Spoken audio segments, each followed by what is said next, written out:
G'day everyone, this is Jackson Millan, the Wealth Mentor, G'day, my name is Sam Panetta. and we're here for another installment of our Ask Aureus Anything live Q&A that we do every week. This is, which episode, Sam? This is number 25. Wow. We're a quarter of a century in. Quarter of a century, fantastic. It's very exciting. This is one of the highlights of our week, isn't it, Sam? Look, it's good. I enjoy the Ask Aureus Anything episodes, and I think a lot of people get a lot of value out of it as well. Look, I think on average we get through around 10 questions per session. So that's 250 questions, if my math serves me, that we've had over the past few months of just delivering value.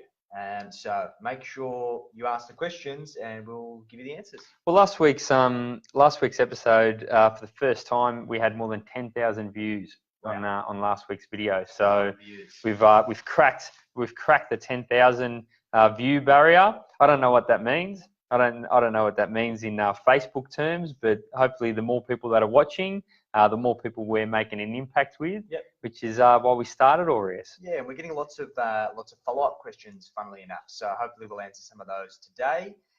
So we'll go through that. Now, this week's prize goes to Big Rocco Duraza. Rocco, thank you, mate. You are the lifeblood of our community, the Wealth Mentor community. If you're not already a member, make sure you do join. It is a free community. We've got VIP content, regular insights, and coaching.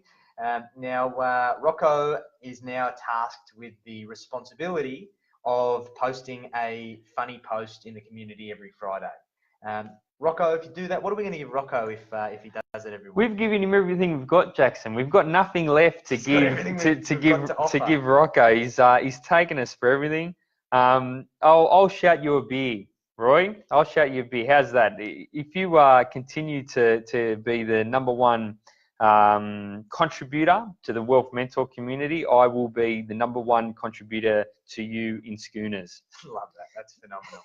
Now, as a little bit of a value add for those of you who are watching, as a bit of an incentive to, encourage participation, if you comment or you ask a question to the Q&A, I will send you a copy of my best-selling book, Enjoy the Journey, as a value add. So if that isn't enough of an incentive, I don't know what is. It's a phenomenal book, so I've heard, allegedly. So you get a lot of value just for contributing and getting your questions answered. Yeah, and I think, look, we haven't been as active on the community as we have liked over the past month or so. We are going to start getting back into that and adding as much value as we can to that Wealth Mentor community. If you're not a part of it, you should sign up. You should join up. Jackson is going to begin a segment next week where we're going to talk about investment markets, I believe, and the way about investment markets and really just commentary overall to guide you on your investment journey. Yeah, correct. And we're also in the process of building a number of cheat sheets. We've done that tax return cheat sheet last month in June, which people really liked. So we're going to do more cheat sheets over the next sort of 3 months. You should expect a couple dozen to come out of that community. So if you're not a part of the community, you're not going to get those value adds. Yep, cool. All right, now the legal stuff out of the way. Yep, so everything tonight is general advice only. There is no specific tailored advice, so do not go out and action anything that Jackson and I discuss. Consult a professional before you do any sort of investing, or if you make any sort of financial decisions, make sure you go and see a professional. Yep, fantastic. Okay. All right, so let's dive right in. Now, I do have a question here, but I do recall actually there was a comment that was posted on our last week's Q&A that I nearly forgot to put on the list. So my apologies, but there was a question around transition to retirement, wasn't there, Sam? There was, yes, I remember that. Now, to give you guys some insight, the question was, I'm considering doing a transition to retirement strategy or pulling out my superannuation as a lump sum. What should I do? Which is a very good question. Now, for those of you who don't know, there was a very common strategy for people typically over the age of 55 that was called transition to retirement. Now, what that strategy basically was is that you had the ability to transition your superannuation from what's referred to as an accumulation phase into a pension phase. And the immediate benefit was that the inside accumulation phase, any earnings that you make on your retirement savings are taxed at a maximum of about 15%. If you move it to pension under this transition to retirement strategy, it actually reduced that to 0. So it was an immediate arbitrage from a tax perspective that you didn't have to take any more risk, and you've already got a 15% better outcome. The second consideration was that there was a tax strategy that was typically for people over the age of 60, where you could draw down an income from your pension of a maximum of 10% of the pension balance per annum, and that income that you drew down was actually tax-free. So let's assume that you had $100,000 in the pension phase. You could draw down $10,000 a year of tax-free income. So this was a strategy that was brought in a long time, probably over 10 or 15 years ago. And the whole idea of what the government created it for was to get people working longer, but doing so part-time and being able to subsidize their income. Because prior to this, they either were working and couldn't get their super, or they weren't working and were drawing down on their super. So unfortunately, the government didn't realize that there were some loopholes. And what people were ultimately doing was actually continuing to work full-time and utilizing the transition to retirement as a tax strategy to basically rot the system a little bit, all within the law, which was fantastic. And for a very long time, it was a very popular strategy. But as of the last budget and over the past few financial years, there's been some substantial changes to how transition to retirement works, pretty much eroding all of the tax benefits associated with the strategy. So what that now means is that essentially in pension phase, assuming that you are still working, you no longer pay 0% on any earnings that you make. You have to pay 15%. So therefore, it erodes a lot of the benefit. Now, the question was, should I be taking the money out, or should I be essentially drawing a pension or taking a lump sum? This ultimately comes down to now being a lifestyle decision. So if you are still working full time and you do not have enough income in order to make ends meet, then that is not this strategy is not the answer to your problems. That likely means you're spending above your means.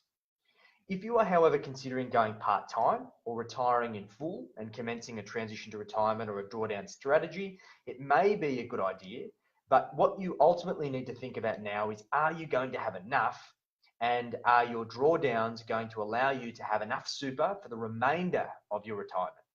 Because what we've seen a lot of people do is start drawing down too much too early and run out of super. And the last thing we want to do is get stuck on Centrelink. Unfortunately, the Centrelink benefits aren't fantastic, and you're going to be living a pretty basic lifestyle if you're relying on that. So a short answer to this is, there's so many variables at play, you need to get advice.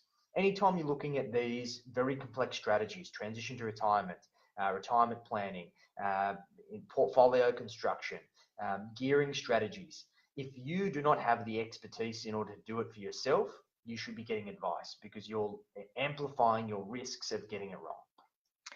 And that's the common theme I find with superannuation, mate. It's one of these things that it's probably too complex to get right on your own, but it's so important. And I guess that's the whole reason there's an industry that's sprung up around it to help guide people through the complexities and get the outcomes that they desire. So it's one of those things, you need to get advice on it. Yeah. And we've got software that we are able to crunch all of these numbers for all of these scenarios. Far better than what you could do yourself, far better than what we could do ourselves. Because there's so many variables at play. We really need to leverage technology when it comes to making sure that we don't make mistakes.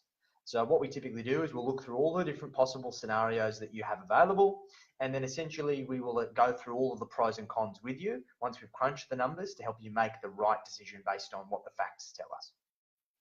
All right, very good. Awesome.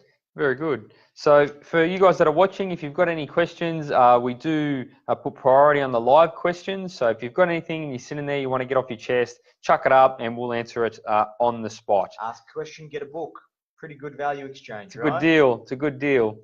All right, so let's go from the next question. Jackson, I reckon this one's yours, mate. All right.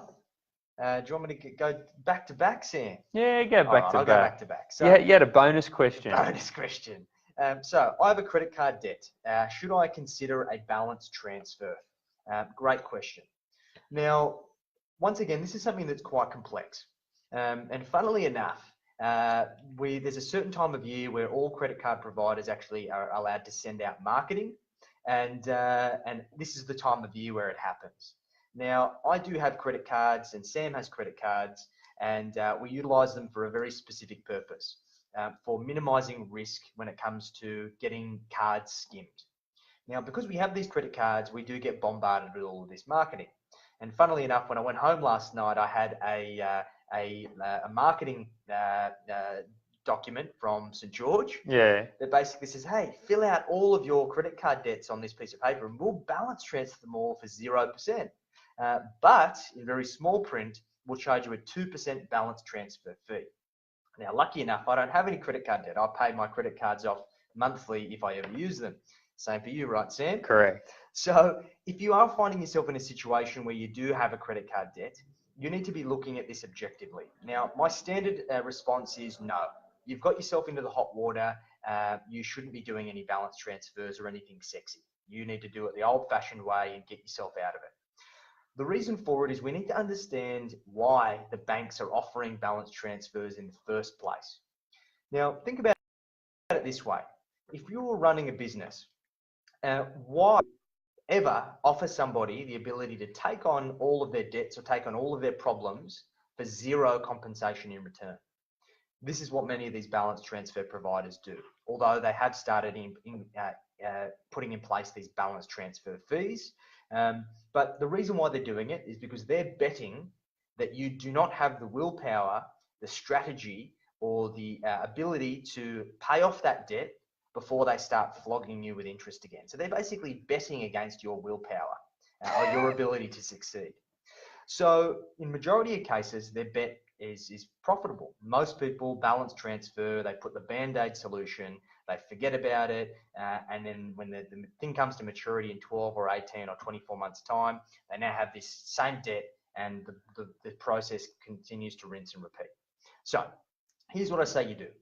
Set up a plan to try and pay off your debts the old-fashioned way.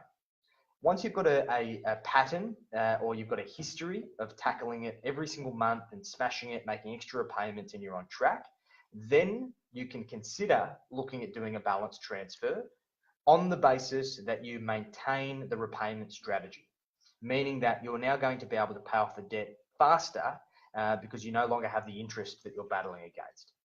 Once again, this is all about the strategy. You have to have the strategy in place to support you. Otherwise, you're just going to end up doing more damage, getting another credit card, which you're probably going to run up, and the process is just going to repeat. Yeah, I think you're 100% right, mate. So balance transfers are one of these things where it's a sexy sort of thing, and it takes your eyes off what the real problem is. And the real problem is if you have credit card debt, you essentially spend more than you earn. And then at the end of every month, you've got a deficit. So you fund that deficit with credit and your credit card debt. So what you should be doing, number one, is fixing that hole in your budget, because you probably don't have a budget. If you don't have one, you need to do one. If you've done one, you need to stick to it and stop the bleeding, essentially. And second to that, and a bit of a tiny caveat, if you have a home or home loan or any sort of property and you've got credit card debt, you should consider consolidating that credit card debt into your home loan. It's going to dramatically reduce the interest costs, and it's also going to allow you to extend the repayment terms out, so you're not bleeding with these massive monthly repayments every single month. So it's one of these things. That's only a good idea if you've filled up the leak in the boat. All right. So if you've done that, you fixed the budget, you're no longer going backwards, then you can consider these balance transfers, or even better, a debt consolidation into your home loan. So, yeah. Cool. Good question. Good question. Very good. Hello, hello, Nonna and Joe, cousin Joe, and Nonna Lena. Thanks for joining us. Hello. Thanks for coming on board, guys. All right. Now fire your questions at us. Make sure you hit us with the tricky ones. We like the tricky questions. Keep us on our toes. Yeah, keep us honest. All right. So this is a question I get asked all the time. Should I be making interest-only repayments on my home loan, or should I be making principal and interest repayments on my home loan? So it depends. All right. There's a lot of variables at stake here, and I guess we'll go through them one by one. So let's say it's simple and it's just purely your home and you have no other debt. Really, you should be making principal and interest repayments on that debt, and you should be paying it off. Not only is principal and interest repayments cheaper on the interest rate. If it's your home, you shouldn't be making interest-only repayments. You should be paying down the debt. You should be trying to get rid of it. Unless you're a very sophisticated investor and you're holding significant amount of cash. But for 99% of you, if you have debt on your home, principal and interest repayments, pay it off. Let's say you have debt on your home and you have debt on an investment property. You should be making interest-only repayments on your investment property most of the time, and principal and interest repayments on your home most of the time. It's because even though the interest-only investment debt is more expensive, after tax, it's probably going to be cheaper. So that's a bit of a rule of thumb there. If you only have investment debt, so let's say you've got no more debt on your home and all your debt is for investment properties, then you probably should consider making principal and interest repayments in that aspect and start to pay that debt down, assuming that you have the household cash flow to make those repayments. Because if you've got a significant amount of investment debt, it might get a bit of a thick monthly repayment. The only other time that's the only other little rule of thumb that I have around interest only and principal and interest is if you have a family guarantee and you typically split it into two. So you have the primary loan that's secured against your home, and then you have the guarantee portion, which is smaller and secured against your parents' home. I would typically suggest always making principal and interest repayments on the guarantee portion, and if you like, making interest-only repayments on the primary portion, so you can pay the debt off that's secured against mum and dad's property first. So that's a bit of a gist around interest-only versus principal and interest. Love that. Pretty easy. Yeah, pretty straightforward. All right, guys. For anyone else who's watching, make sure you throw some questions at us so we can get those answered for you. Beautiful. All right. So next question. I watch your podcast. How do you choose guests for the podcast and why? It's a good question. That's interesting. We haven't had this one before. So look, our podcast is along the theme of enjoying the journey. Most of the people that we have on the podcast are business owners or professionals or thought leaders in their own right. And basically, they are essentially gone on a journey. They've had some type of unique experience through life, and they have a perspective that our audience can get value from. Now, in my experience, there's certain ways to learn. You can either learn through, I guess, the theory, understanding the fundamentals, understanding the nuts and bolts, or you can learn from somebody else's experience. And what I've found is, particularly when we're going through the journey of life or the journey of business, that it is sometimes better to learn from somebody else's experience because we can tend to better relate to it. So all the people we've had on the podcast have gone through a very unique journey, or experts in their field, and have a unique story to tell. So it's been great to kind of follow their journeys and kind of dive into where they've come from, what they've gone through. And I think what's more important and what we've tried to highlight is not just all of the wins. I think that far too often successful people are put on a pedestal, and us kind of basic folks, regular folks tend to believe that they got there just easily, that they didn't have to go through a battle.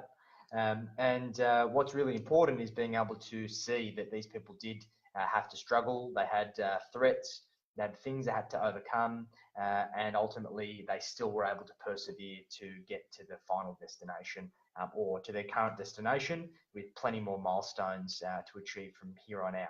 So that's kind of the thought behind it, Sam. What do you reckon? Yeah, I like to describe our guests on the podcast as interesting people. So we like to get interesting people on the podcast that can come along and just have a bit of a banter, tell us their story, tell us how they got to where they are today and where they're planning to get to in the future.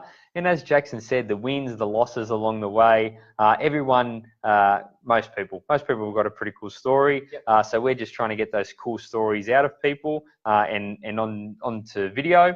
Look, I actually really enjoy the podcast. We're not doing them as often as we were doing them. We're getting a little bit too busy at work to be doing them every single week. So we're going to try to do them every single month moving forward. And yeah, that's that's how we do it. So if there's anyone sitting there or anyone interesting that you know that has an hour of their time that wants to come here and sit here and banter with Jackson and I, we're more than happy to sit in and have a conversation with them. Love to help you tell your story. So feel free to reach out, post a comment, flick us a private message. Happy to help. Sounds good. Now we've got a question here from Teresa. G'day, Teresa. Hello. Now, what advice do you suggest for someone starting work? How should they divide their pay and save their future? I always hear 10 to 20% in an account able to draw from. Also, do you recommend other savings accounts for different needs? And I guess what advice can I give to my grandchildren? Beautiful. All right, good question. So a couple of parts here. Now, one of the things that I found, particularly when I first started working, although my dad tried for years to try and teach me the fundamentals and the basic principles of money, I wouldn't for the life of me listen, and I did the opposite of everything that he told me to do. The reason for it is because he didn't teach me why. And ultimately, there's all of these things that we hear: save for a rainy day, put away 20% of whatever you earn and spend the rest. All of these things we've heard time and time and time again, but they tend to go in one ear and out the other, because when you're young and you don't have that life experience, you don't have the basis for why you should be doing all those things. Now, of course, there's always going to be the personalities who will do what they're told, but for most of us, we don't, and we learn the hard way. So what's really important, Teresa, is that you need to teach the experience. You need to help people learn through your experience and help them learn and apply these principles to their own experience by helping guide them through the journey. So instead of dictating a kind of framework or a best practice of 10 to 20%, you should help them facilitate the conversation of asking them what they want and take them through the process of thinking about how they're going to plan for these things in the future. So for example, you've just started working. Now you may be wanting to go buy a car. Now you could go and I guess get the instant gratification and go get a car loan. But have you thought about what you'd need to do or how much you'd need to save to pay for it all yourself? Or how much would you need to save to pay for 50% of it yourself? Or if you want to go on a holiday, don't just go down to Flight Centre and chuck it on credit and spend the next 12 months paying it off. If you want to go on that Kentucky tour and fist bump into the early hours of the morning, then how much is it going to cost you? So by teaching and facilitating these conversations, you can help them start to think laterally. And when they start thinking laterally, they can apply these principles to other areas of their life. The other important thing is about trying to teach them the danger of credit and making sure that they do have that bucket strategy when it comes to setting up their bank accounts, that they should be trying to save first and spend what's left. So that's kind of some simple tips. And it's really just about sharing your experience to help them learn from that. Yeah, I think it's a vision thing, Teresa. I think it's a vision thing. So ever since I was a young child, I've had no problem saving money my whole life. And that's because I always had some big idea that I wanted to pursue that was way down the track, that was 20, 30, 40 years away. You know, a lot of these goals that I've been working towards since I was young, I'm not even old enough to see the fruits of my labor yet. So, and for me, I always had that big vision in my mind. So it was really easy for me to save because I was working towards something. So if you're trying to instill something in your grandchildren, why don't you instill them to have some big, outrageous vision that they can chase? And when they're chasing that vision, it's very easy. It's very easy because you've got your eyes on the prize. So I don't think it's got anything to do with money at all. I think it's about teaching your children to, every kid's got dreams. Teach your grandchildren to realize that they've got dreams and that those dreams are achievable, and to set out goals, no matter how outrageous they are, to go out and get them, and the money will come off the back of it. Yep. Great. Philosophical. Like that. All right. So Alex Manidis here. Hello, mate. Manidi. All right. So there's a question I got this week. How do I know if I'm getting a good deal on my home loan? It's very hard. It's very hard for the average person to know if they're getting a good deal on their home loan or not. The easiest way is to ask your mortgage broker if you're getting a good deal on your home loan or not. they've got the tools and the equipment to actually be able to go in and find out whether or not you're getting a good deal. And the reason for this is it's not purely just about the interest rate. There's so much more that goes into it. So first of all, not everyone qualifies for every single loan on the market. Most people wouldn't even qualify for 10% or 5% of the loans that are actually on the market. So let's say that you do. Let's say that you do qualify for all these sorts of different loans.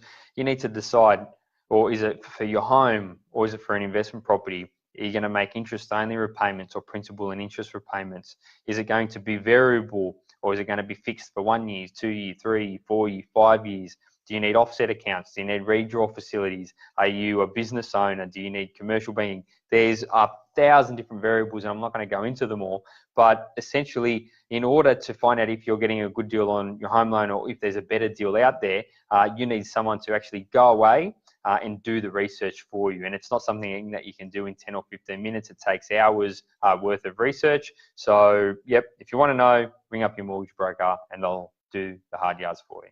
On that, mate, I see a lot for a lot of these kind of advertisements for these lenders that they advertise a comparison rate. Yes. How does a comparison rate work? So comparison rates, they're fantastic in theory. So essentially what it is, it bundles in, it compares the interest rate on the home loan plus any exit and entry costs and annual fees or monthly fees over a 25-year term on a $250,000 home loan. So the comparison rates are always higher, but who's got a 25-year loan term and who's got a $250,000 loan? Not these days. No one. No one's got a $250,000 loan. So while they're good in theory, what they were trying to do was to stop people from doing really low interest rates and really high fees. In essence, fees are relatively low for home loans these days. They're either probably a couple $100 to get in, a couple $100 in, a couple $100 to get out. So when you're talking the average loan is Sydney's 600,000 or 700,000, it's nothing. It doesn't compare at all. So whilst it's good in theory, in practice, you should actually do the numbers based exactly on your loan term, do the numbers based exactly on the size of your loan, and get an exact approximation or an exact figure of what the loan is going to cost, including interest and including fees. So that's one of those things that you could be misled by reading the comparison rate, because I guarantee you, you don't have a $250,000 loan. Mm. All right, good to know. Alrighty, beautiful. All right. If any of you guys watching have any questions, make sure to shoot them at us. Mr. Alex Manetti, I'm looking at you, mate. You've always Come on, Alex, you got lots of questions. You've always got something to say, mate. Come on, shoot it away. All right. So, next question here. I see you guys on social media all the time. How do you create the office culture? Interesting. That's a good question. Yeah. So to give you guys some context, here in the office here, there's 4 of us. So there's only me and you here now, mate. The other 2, they're out work. So they're both. I think they're in the hospital. We work them to the bone. Oh. So we've got 4 of us here in the office: ourselves, Sal, and Gary, and then we've got our offshore team in the Philippines. Now, our office here that we've tried to create is, I guess, a really, autonomous environment. Sam and I set expectations. We have expectations of what we want to deliver to our clients, and therefore how we go about it, and therefore everyone else is expected to do that. And how they do that and how many hours it takes them to do that is ultimately up to them. I've always had a fundamental belief that if your staff can do their job in an hour a week, then they should be entitled to have the rest of the week off. And ultimately, for high-performing individuals who are the master of their time, they go insane if they have the rest of the week off. So what they do is they double down, and it allows you to incentivize them in other ways based on the value that they bring to your business. So we try and bring all the members of our team to have a voice, have a face in the business, and be able to position themselves as a thought leader, and also nurture them through to their fullest potential. If that ultimately means that they go and pursue another passion, they start their own business, they become a partner with us and have ownership in Aureus, and stay with us for the rest of our days until we're grey, then whatever that ultimately is in their best interest, then I try and provide them with the coaching and support to do that. Same thing with our offshore team. I think a lot of people who do offshore, they treat their offshore staff like commodities. They're just there to facilitate a piece of the puzzle at low cost. And I don't believe that's a good way to go. People are not commodities, people are people, and therefore everyone who's part of our team is family. So therefore, we do the same thing with them. We try and help nurture them through to their potential. A lot of them have their own side businesses and things that they do to help make ends meet and create the life that they want. So we coach them through that too. So it's all about adding value. I've always been a believer, if you add value, value comes back. Yeah, and it's one of these things that, we often do coaching sessions with every single one of our team members all the time. Everyone who's part of our team goes through the same process that our clients go through. So we want to make sure that every single member of the team is working towards their own personal goals, and then we can work backwards to see what they need to achieve professionally in order for them to achieve their personal lifestyle goals, which is really important. It's empowering for them. Look, we work hard. Everyone in the team works really hard. However, we still try to have a bit of banter and try to have a little bit of fun. Bit of a rule: when we put our earmuffs on, no one's allowed to talk to us. So that's when the work gets done. But when there's no earmuffs on, there's a bit of banter that goes around. And look, keeping it lighthearted. We're working with pretty serious things all day. We're working with money and we're working with people's future. So you need to be able to step back from a little bit and have a bit of a giggle. Otherwise, it becomes a little bit too serious for everyone. Yeah, good question. All right. Ken Pickett, hello mate. Mr. Ken Pickett asks, how often should you look at refinancing or remarketing your home loan? A health check. Excellent question, mate. Excellent question. So, in short, you should be looking at doing it. Sorry, mate. I realised I had my microphone plugged into the wrong bloody thing.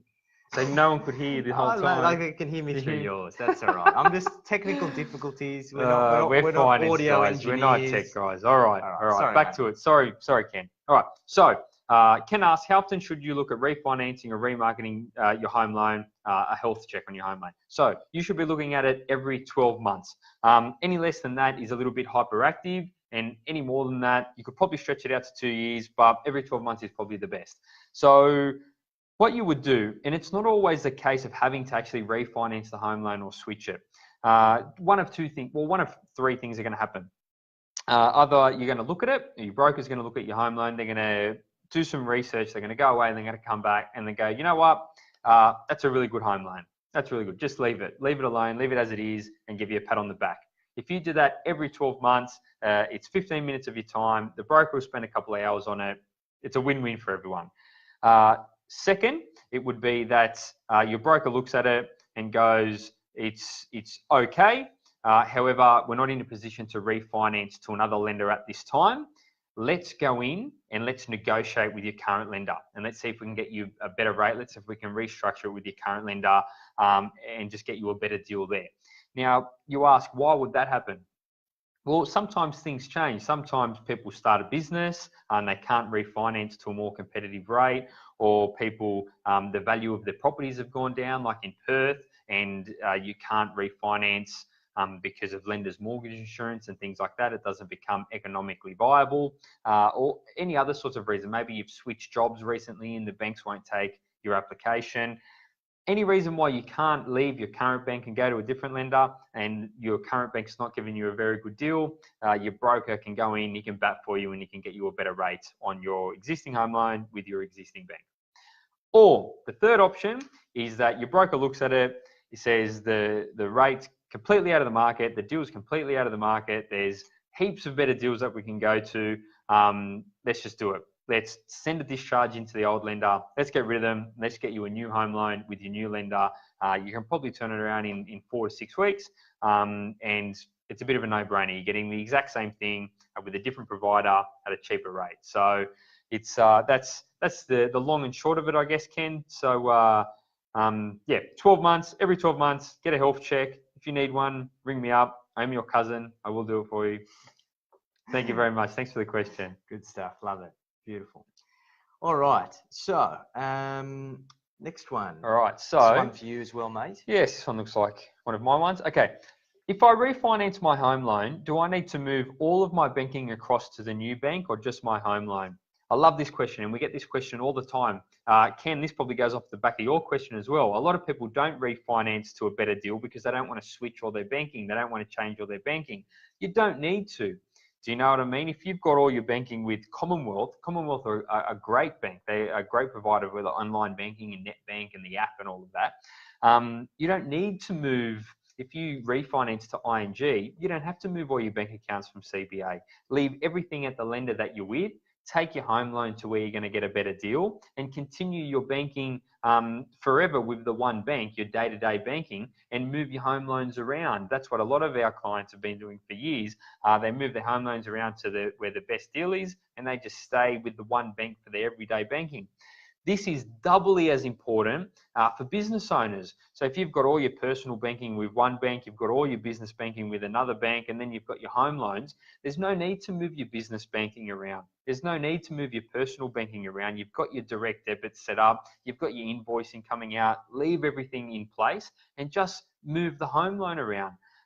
That's the easiest way to do it. On the flip side of that, some people are different. They like to do all their banking at the same place, or maybe if they're doing their business banking, if they're a pretty sizable firm and they've got commercial debt and things like that, then they might have to have everything with the same lender. But that's just a matter of weighing up the convenience versus the cost factor. And once you've got the numbers in front of you, let's say you can save $5,000 a year. Maybe it's worth it for you to switch everything. If it's $500 a year, maybe it's not worth the hassle. So it's a bit of an individual thing. But no, in short, you do not need to move all your banking if you change your home loan. Awesome. All right. Next one. This is an interesting question. So how did you guys learn to become coaches and advisors? Which is interesting. I think the problem with our industry overall is that you can get the qualification of being a financial advisor with a 2-day course. Now, when I started as an advisor when I was 19, I went to TAFE and I did a 1-year course in order to learn to be an advisor and become fully accredited. In saying that, it's only a diploma. So the barrier to entry to be a financial advisor and to advise people on life-changing decisions is very, very low. And in saying that, a lot of the education that existed when I first started was all about products and was all about strategy. There was nothing about being how to advise a client, or even further to that, there was nothing around how to coach a client, because those are two very different things. Now, how I determine the difference is that I can tell you how to do something. So, for example, I can say you should go to Morocco, but ultimately it's up to you whether you decide you want to go to Morocco. All right. So, when you're a coach, you are helping facilitate the decision-making process for somebody.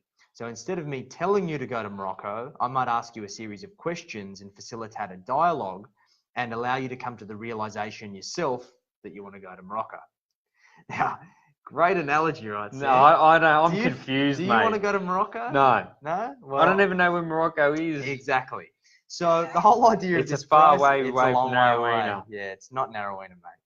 So the whole idea of this is that this is an evolution. And over time, I've spent hundreds of thousands of dollars of getting personal, professional development and basically continuing to learn and evolve to be able to position myself as a coach and to be able to help people make life-changing decisions, not dictate the course for them, but help them come to the realization for themselves, given all of the appropriate education and enlightenment to get there.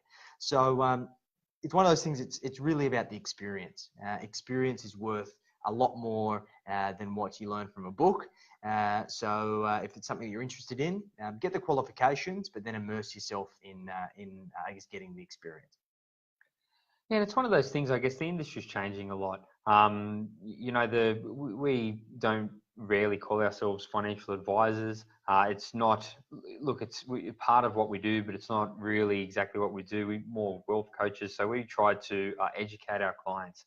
It's a big part of it's improving financial literacy, because you can have all the products and all the services in the world, but if the client isn't financially literate, they're going to continue to make bad decisions, and you're just going to be consistently putting out fires for them.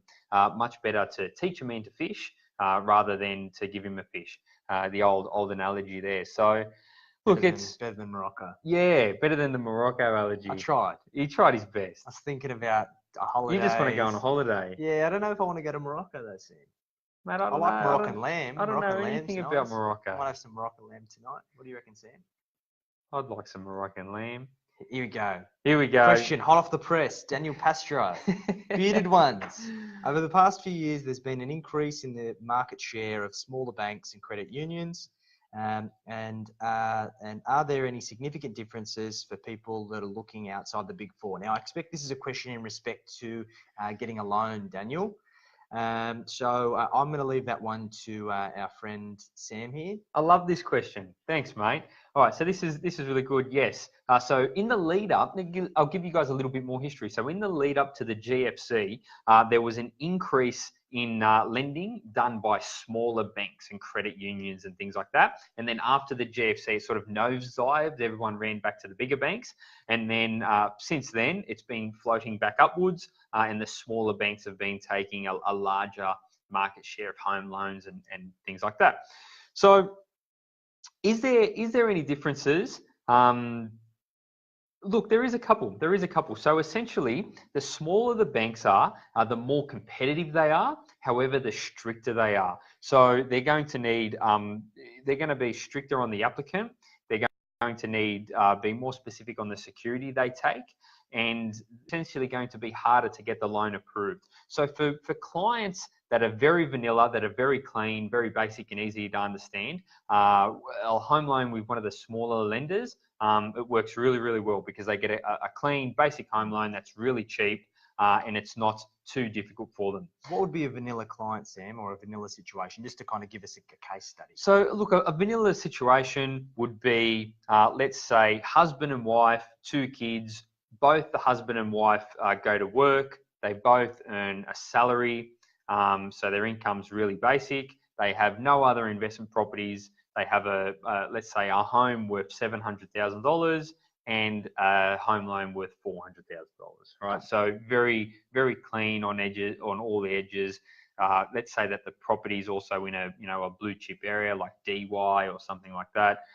Very easy for the bank to approve it. There's heaps of equity in the home. There's heaps of income there. The bank can understand the income. Mate, me and you would be the opposite end of that spectrum.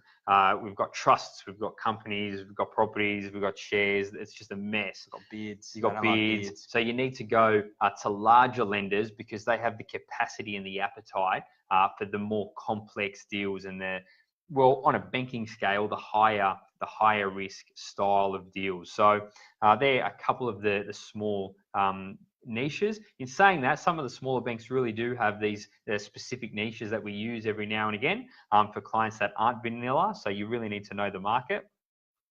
And also, one of the big things that I hear from clients all the time when they're comparing, let's say, the big four compared to one of the smaller credit unions is the lack of access to a branch network and the technology and the apps and the online banking and things like that. Now, some people just don't care about that stuff, but some people want to be able to access a bank branch. They want to be able to go and talk to a teller, or they want to go in there and do whatever they do. I haven't been in a bank branch since 1982, but some people still like to go in there. So look, it's I think that as time goes on, I think they will continue to get more and more market share because they're just so much more competitive than the big banks. With us, with a lot of our clients, they don't really fit the smaller banks because they've got more complex things going on. A lot of our clients are business owners or professionals or executives, and they've got all sorts of different manner of incomes and all sorts of different manners of expenses and assets and things like that. But excellent question. Awesome. Thank you. Next one's for you, mate. All right, next one's for me. So I get this one all the time as well. So how can I access the equity in my home? So accessing equity in your home is, look, it's a very powerful tool and you can do so much with it. So to explain to some people, right? So let's say that you've got let's say 10 years ago, you paid $500,000 for a property and you took out a $400,000 home loan. So you took out an 80% loan to buy that property. And fast forward to today, your home loan is now $300,000 because you've paid it off for 10 years and the property's doubled in value. So the property is worth $1 million. You now have, instead of having $100,000 worth of equity in your property, you've now got $700,000 worth of equity in your property. Now, you can't access all of it. You can typically, in most circumstances, access up to 80% of it. So with your $1 million property example that we just used, 200,000 of it won't be accessible. So 20% the bank will keep. So it means you can access equity up to 800,000. You've got a $300,000 debt. So you've got $500,000 worth of usable equity in that property. Now, what that means is that you can borrow against that equity, assuming that you had the household cash flow to make the repayments on the additional debt. You could borrow against that equity and use it for all manner of things. So let's say you wanted to buy a car. Instead of getting a car loan, you could borrow against the house and you get cheaper rates, better conditions, and you'd be able to buy the car. Let's say that you wanted to buy an investment property. You could borrow the deposit against your house, against the equity in your home, and then use that as a deposit on an investment property and get another loan for the rest of the property. Let's say you wanted to release $500,000 worth of equity and invest it in managed funds or invest it in the stock market. You could do that. You could also do it, let's say you wanted to take the money out to do renovations on your home. You could do it cosmetic renovations, or you could use the equity to you do a knockdown rebuild. There's all manner of things that you do it. So the way of doing it, it's very similar to refinancing your home loan. So you do a bank application, you'd borrow the money against the bank. The bank, let's say you wanted to borrow 300 grand against the property, against the equity in your property. The bank would give you a debt of 300,000. They'd give you $300,000 in cash, and then that would be offset until you went and spent the money. Does that make sense? Yeah, it gets pretty tricky. So I think it's the first thing's about having a strategy. You should only be drawing equity out in your home if you've got a strategy for it. We've seen a lot of people who have, I guess, done some pretty bad damage to their financial situation by going and getting equity releases and then go and buying boats or other things that they should be, thinking that it's their money and they can go and just squander it as they wish. It may cause more damage than good. So just making sure you've got the right strategy to continue to push yourself forward. Yeah, and it's one of these things, like you need to get advice on this stuff. I had a client of mine this morning that I was speaking to, and they were under the impression that because the property had gone up in value, that they could borrow against the equity and never have to repay that debt. They thought that it was their equity, they could access it, they wouldn't have to make repayments on it, and they'd never have to give the money back to the bank. So it's one of these things that if someone was under that impression and borrowed a couple $100,000 from the bank thinking they never needed to pay it back, you would really run into some trouble, and you could potentially send yourself belly up. So it's one of these things that if you're going to do it, get some advice and have a means to the end for the money. Do not just take it out and go to Morocco. Do not do that. Save if you want to go to Morocco. Don't borrow it against your home to go on holiday. Right. So we've got a question here from Ken. Thanks for another question, Ken. So obviously, mate, on a general basis, what would be the best way to spend an extra few hundred per week? Ken, what's your poison, mate? Extra few $100 a week, that could go a long way. Nice dinner out, maybe some Moroccan lamb. But all serious, Ken, this is all down to your situation. Here, you've added a bit more. Yeah. 1, placing some money towards your home loan. 2, putting some extra money into your super. 3, saving enough to invest into a managed fund. They're all good, Ken. They're all good. If you've got $300 a week, put 100 into each bucket and you're set. That's it. Yeah, Ken's going to come here. Ken is coming. He's coming. He's going to come. We'll help you out. You're going to come here to Aureus, Ken. You're going to come and sit in next week and we're going to do the Ken, Jackson and Sam show. So, Ken, good news is because you've commented so aggressively, which is fantastic, I'm actually going to send you a signed copy of my book. And in my book, I actually do a case study talking about these 3 very things. Now, what we need to understand, particularly talking about your home loan. Now, home loan meaning this is the debt that you still have on the principal place of residence that you're living in. So you've got to realize that your interest rate might be 4%. but you have to earn money, pay tax to then pay the bank their 4%. So what that effectively means is, depending on how much you're earning, your effective rate or your gross rate of interest that you've got to basically earn to then pay the bank their 4% is probably closer to about 7. Now, what we need to then consider is, if we're putting extra money into super or putting money into a managed fund, we need to think of the net rate of return and then gross it up. So whenever we're investing, let's assume we go and buy a managed fund. If we're making 7%, then we've got to pay tax on it, which now brings it down most likely to about 4. So now we're on par. So if we've got to put money into the mortgage, and the bank's always going to come for knocking for their mortgage repayment, so it is essentially a guaranteed rate of return, because for every dollar we pay down, we're guaranteeing that they're not going to charge us interest on that dollar, compared to putting money into a managed fund, which is not guaranteed to go up. It goes up with the ups and downs of the market. So this now comes down to certainty. Now, in the long term, we expect that if we're in, say, a portfolio of shares, it's going to return between about 7 and 9% per annum conservatively. But it is going to have peaks and troughs in the meantime. So we need to consider the opportunity cost. Now, a more complex strategy for you, Ken, something we can talk about more in person, is a strategy we do for a lot of clients called debt recycling. So assuming that you have a surplus in your budget, a decent surplus, and you have equity in your home, we first focus on trying to pay down your home. So surplus should be going towards the home. But what if we were able to redraw or do an equity release similar to what Sam spoke about and free up some additional funds and utilize that money to go and buy other investments that are income producing? So not only are we putting money to pay off the home loan, we're now increasing our deductible debt, and we're using that to buy investments which are going to appreciate in value over the long term and also create additional income, which is actually going to allow us to pay off our home faster. Now, this is hacking the matrix. This is stuff we do for our clients who are more sophisticated. This assumes that you got the foundations and the fundamentals down pat. But if you're looking for essentially a guaranteed way to make your money work for you, your option that you would be considering would be option 1. Ultimately, this comes down to your situation, your risk tolerance, and a number of other things. But the only guaranteed return you've got in this world is paying down debt. Yeah, mate. I really like that. I really like the question. I think not enough people think about this sort of stuff.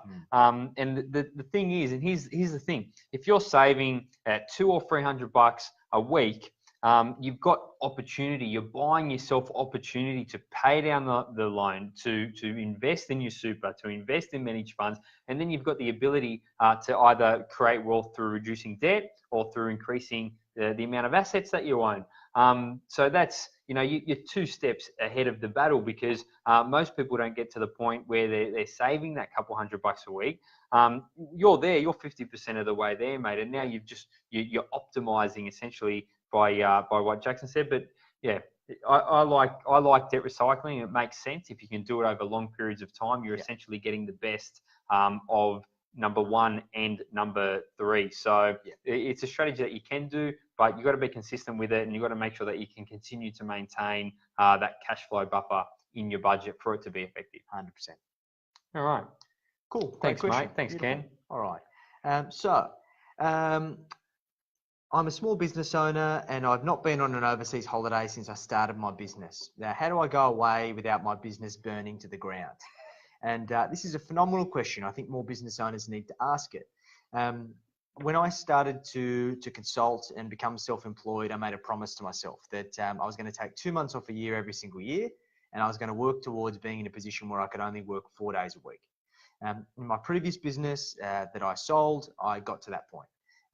In actual fact, I took 3 months off last year, and I got to a point where I was working 4 days. So it's possible. In order to do it in such a way where your business doesn't burn down. Now, if you're a one-man band, you're a sole trader, you are the lifeblood of your business, and there's nobody else that's going to keep things churning in your absence, it's not going to work. But that doesn't mean you can't go on holidays. What this means is you need to understand how much money do you need to have in your business account to continue to drip feed yourself a wage whilst you're away, and also have enough money in the bank for you to be able to have time to build up your pipeline again and get the wheels turning in your business again when you come back. Now, obviously that's not ideal. but that allows you to stop burning yourself out and sending yourself into an early grave. If you are a business owner that has staff, this is about having the right systems and about reducing the key person risk. So once again, if you've got staff who are only doing the back end, the admin and essentially the delivery, and your primary responsibility is sales and bringing new people in the door, then it's not going to work. So you need to make sure that you itemize and list all of your key responsibilities and work out, are you going to retain them? Are you going to delegate them, or are you going to make them redundant? And this is all about trying to create systems and processes. So then you have people who can carry the torch for you while you're away. Now, ultimately, you might not be able to have enough resources that are going to keep things at 100% capacity of what you would be doing if you were there being present, but you need to understand that it's going to be good enough to continue to keep things moving along, so you actually have a business to come back to when you get home. So this is about planning, and it's about having the right plan in place, creating the right accountabilities, and in saying that, having the right reporting channels, so whilst you're away, if this is the first time you do it, that you're not going completely MIA. The first time that I did it, I had the right reporting channels. I was coming online, checking my emails, making sure that I was available to work on the business, not work in the business, and essentially make sure that I could help troubleshoot. But over time, it got to a point where I was competent enough that the team could carry the torch, and I didn't need to be available. So it's just about having the right plan and the right infrastructure in place and giving it a go. If you've never done it, it means that you've never tried. So just give it a crack, see what happens, and then just deal with it. You'll find a way.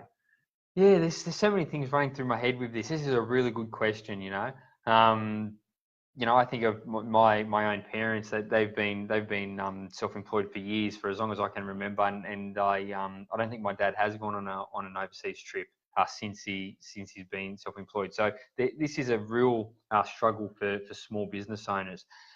We've got a mentor of ours.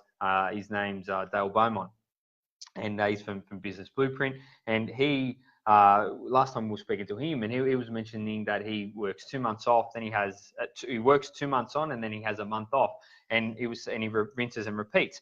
And he was saying that every single time he goes away, his business gets stronger. All right, because the reason for that is he finds the pitfalls in his business, the things, the gaps that he needs to fix. And then when he comes back into the business for those 2 months, he works on plugging those gaps. And then next time he goes away, those gaps don't exist anymore. And he's essentially made that business a better business, right? It might have suffered in that month for a little bit, but it gets stronger and stronger and stronger each time. It's like going to the gym and training your muscles. You're training your business to sustain itself. Look, there's a couple caveats for that. Number one, you can't have the mentality that you are the business. You are you, and the business is the business. So you need to grow the business and grow the staff and the team to a point where it's a self-sustaining entity. It's a self-sustaining asset. And I think that's the one single largest mental roadblock that small business owners have, is that they have this thing that they're the business and they have to do everything, which is just not the case. Yep, great question. So put a plan in place and stick to it, and you'll be sitting on a beach, maybe in Morocco. We are done for tonight, ladies and gentlemen. It is 6:30. We're not done. The show's done. Jackson and I have got plenty of work to do. All right. We're not going home just yet, but the show's finished. Thank you to everyone who contributed tonight. Ken, can you send us a private message with your address so Jackson can get a book out to you?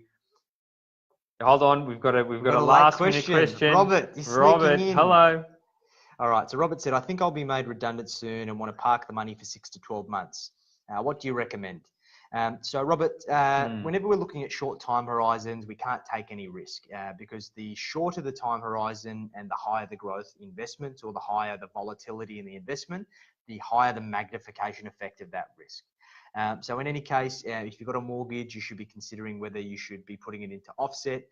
If you don't have a mortgage, you should be considering whether you should put that into a short-term account or a term deposit, because just given the time horizon, you really shouldn't be considering any growth-based investments because you run the risk of having to crystallize your losses if the market does fall. Yeah.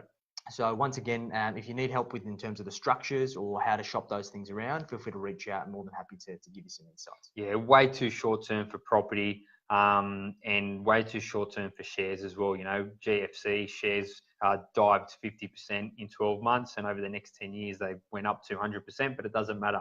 The damage would have been done if you were in and out in that 12-month period. Yeah. So keep it simple on that one. I think, Robert, the best bet. Yeah, the best bet. Hopefully that gives you some insights. Everyone, thank you very much for your contributions. If you did make a comment, please reach out to us via private message with your address so we can send you a copy of the book. Those of you who are watching this once we go off live, continue to post your comments. We will chuck them on the list and we'll get to them next week. All right, thank you. We'll catch you later. See you guys.